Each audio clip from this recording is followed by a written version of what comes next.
Humans use only 10% of their brain. Sounds scary and exciting, like hidden superpowers are locked away. But neuroscience says something way more interesting. You use most of your brain, just not all at once. The real limit isn't unused brain matter, it's energy, attention, and how the brain protects you from overload. In the next minutes, we'll expose the myth, show what unused actually means, and reveal how to unlock smarter focus safely. If 90% were truly unused, brain injuries wouldn't matter much. But tiny strokes can change speech, movement, memory, proof that many regions do essential jobs every day. Brain scans show activity almost everywhere, even at rest. You're resting. Brain runs background processes, self-reflection, planning, emotion regulation, and memory replay. Rest isn't off, it's maintenance mode. The brain is only about 2% of body weight, yet it consumes roughly 20% of your energy. Evolution wouldn't keep a 90% useless organ that expensive. So why does it feel like we're using a small part? Because consciousness is a narrow spotlight. Your brain is a stadium. Your awareness is just one flashlight. Most processing is unconscious. Balance, vision filtering, language prediction, threat detection, habit control. You don't feel those computations, but they're constant, massive, and fast. Your brain filters reality. It deletes most sensory data so you can act. If you perceived everything, you'd freeze. Less awareness is actually a survival feature. Working memory is tiny, often only a few items at once. That's why multitasking feels like using more brain, but it's mostly switching and losing efficiency. Neurons communicate in networks. Different tasks recruit different circuits. You're not using 10%. You're using shifting teams, like players rotating on a field. Some regions inhibit others. To focus, your brain actively suppresses distractions. Using less in one area can be the reason you perform better. You also have cognitive bottlenecks: attention, decision fatigue, emotional load. It's not missing brain power, it's limited bandwidth and limited fuel. Learning feels hard because the brain resists waste. It prefers habits. New skills require rewiring, myelin changes, synaptic strengthening, slow, energy-heavy upgrades.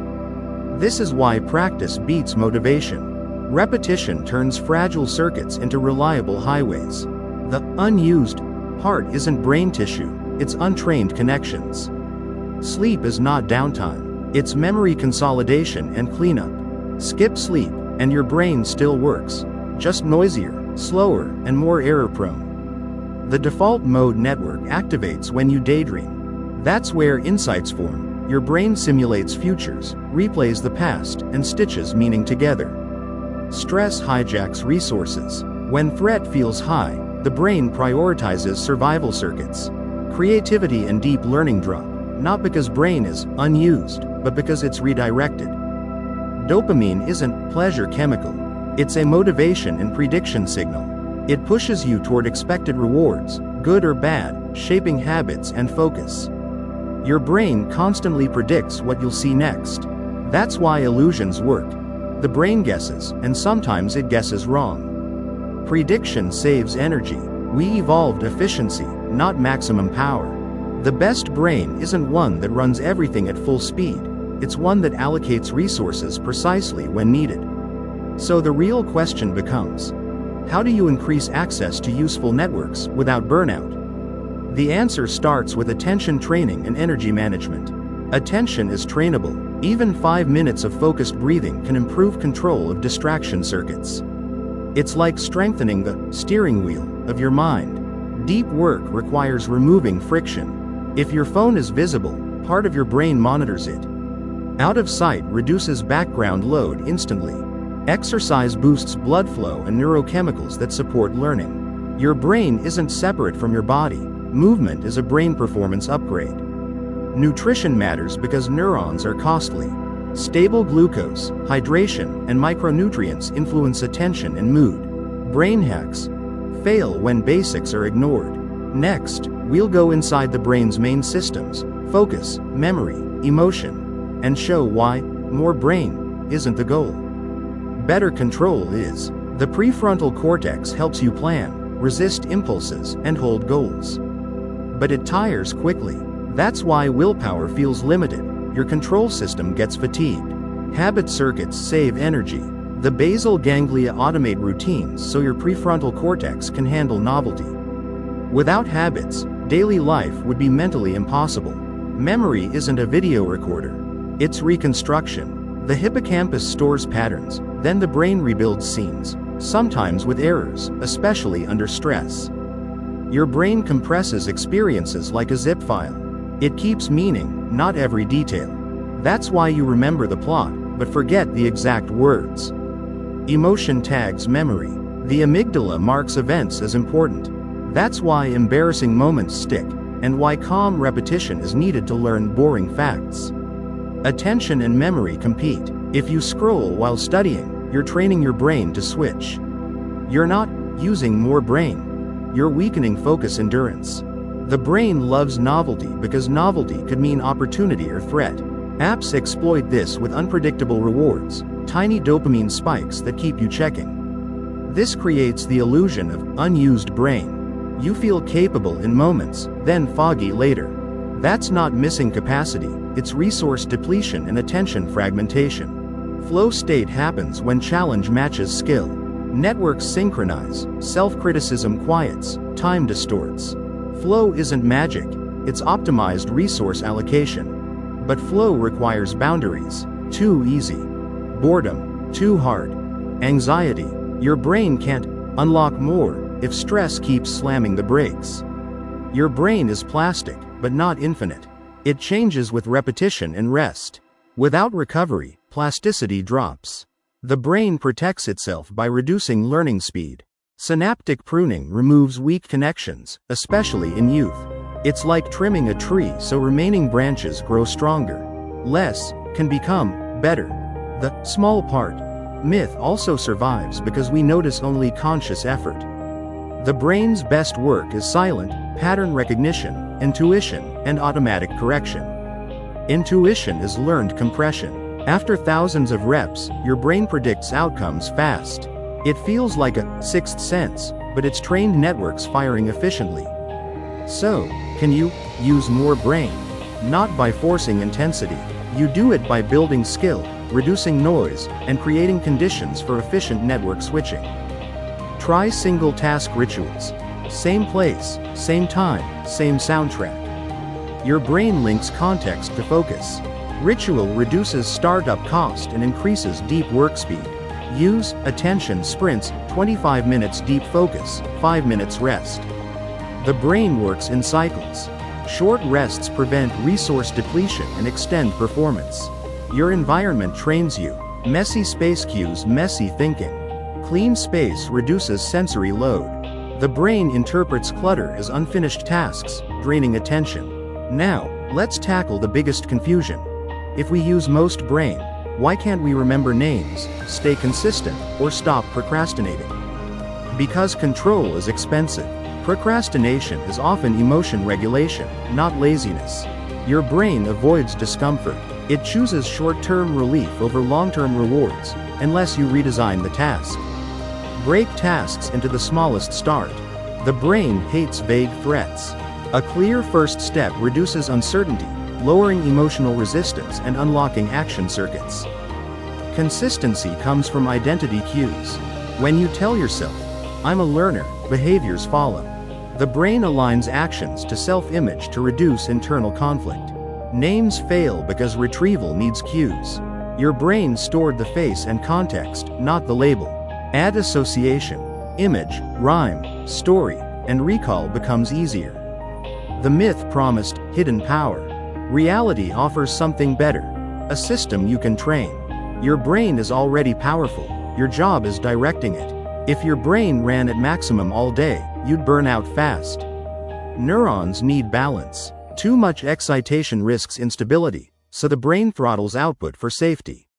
Our brain uses inhibition like brakes. These brakes prevent runaway thoughts, seizures, and panic loops. More brain without brakes would be dangerous, not genius. Mental fatigue is a signal. Resource levels low. It pushes you to rest, eat, sleep, or change tasks.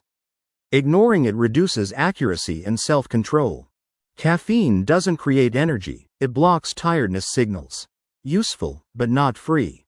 If you borrow wakefulness, you pay later with worse sleep and jittery focus. Social media and junk novelty can train shallow attention. Your brain becomes optimized for quick hits, not deep work.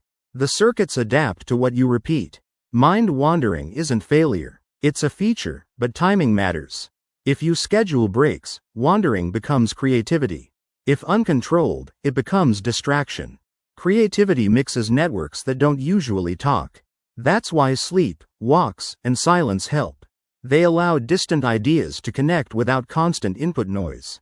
Your brain also learns by error. Mistakes trigger updates. If you fear mistakes, you avoid learning signals. Safe practice environments accelerate growth dramatically. Stress plus uncertainty is the worst combo. It steals attention and narrows thinking. Reduce uncertainty by planning the next step, not the entire future. Using more brain often means better coordination between regions, focus networks, memory systems, emotional control. It's teamwork, not raw volume. Breathing changes brain state. Slow exhale activates calming pathways, reducing threat signals. When calm rises, learning and recall become easier. Cold exposure, intense workouts, extreme hacks. These can spike arousal but also stress. Sustainable improvement is boring. Sleep, practice, planning, and recovery. Neuroplasticity loves repetition plus reward. Celebrate tiny wins. Your brain learns what to repeat by noticing progress. Track it, even one line per day. Memory improves with spacing. Cramming creates fragile recall. Spaced repetition tells the brain, this matters long-term, strengthening durable pathways. Also, teach what you learn. Explaining forces your brain to organize ideas. Confusion becomes visible. Teaching is the fastest test of understanding. If you want more brain, protect your baseline. Sleep schedule, sunlight, movement, protein, hydration. Fancy hacks collapse without stable foundations. Your brain is not one machine, it's many systems negotiating. That's why you can feel motivated and lazy in the same hour. Different systems are competing. Winning that negotiation requires reducing friction. Prepare materials, remove distractions, set a timer, start small. Your brain loves clarity more than intensity. One more myth. Genius uses more brain. Often genius uses less effort because circuits are optimized. Skill looks effortless when networks are efficient. Your goal isn't to activate everything. It's to activate the right network at the right time, then rest, so it rewires stronger. That's real unlocking. Now let's turn this into a simple plan you can follow. Focus training, memory building, and distraction control, without pretending you have a secret 90% waiting. Step 1. One task rule for 20 minutes. If distraction hits, write it down, don't follow it. This trains the brain that urges don't control you. Step 2. Spaced recall. After learning, close notes and retrieve from memory. Struggle is good. Retrieval strengthens pathways more than rereading ever will. Step 3. Protect sleep. Your brain saves learning during deep sleep. Without it, you're writing on sand. With it, you're carving in stone. Final piece. Self-compassion. Shame increases threat signals and reduces learning. Calm confidence increases exploration. Your brain learns best when it feels safe. So why does the myth persist? It's simple and thrilling, but the real story is smarter. You use most of your brain, and your limits are attention and energy.